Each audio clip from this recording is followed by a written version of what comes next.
Hi, my name is Judy, and for 30 years or more I've been the mom of an addict, and I actually have 2 children who have been in addiction, but I'll focus on my son right now.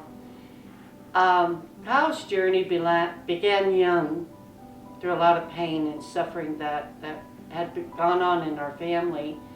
And it was really hard to watch him go through this and not being able to help him.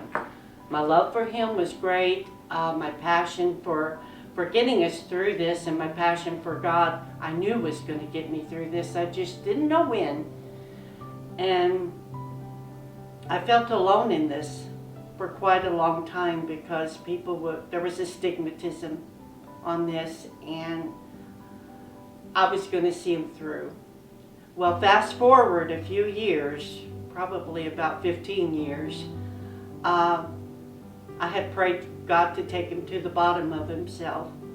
And every time I thought it was the bottom, it would go even further. And one morning I woke up not too long ago and I knew the suffering had to end. The addiction had to end. And so I cried out to God.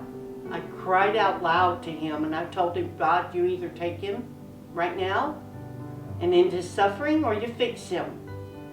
And what I'd learned through that was I had never surrendered Kyle completely to God.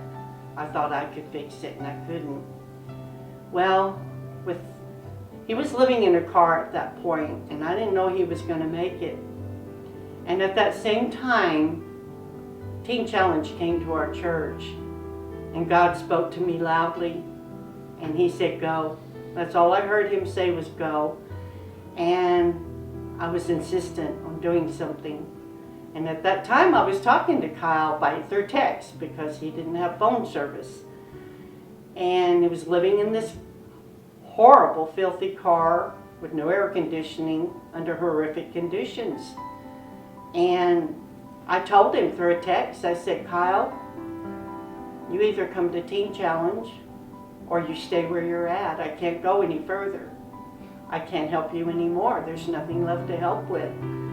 And so I continued volunteering at Teen Challenge, where I just found family and home and familiarity.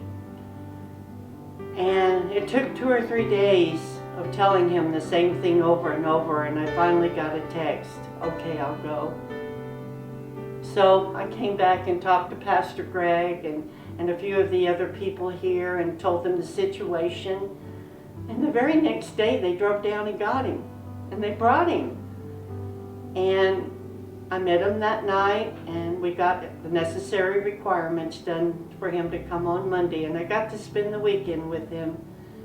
And I had never known Kyle not on drugs. I mean, not completely off of drugs. I didn't know who he was. And through this program, he has become the man I dreamed of having as a son. The child I knew was in him has emerged, and he's doing awesome. And I'm so happy with this program that I'm ready to give it the rest of my life if I have to, because he gave my son back to me, but he gave many, many, many more to me in the process. And loving these men and seeing them on their journey has been such a huge reward. And serving God in this capacity has made all the difference in the world.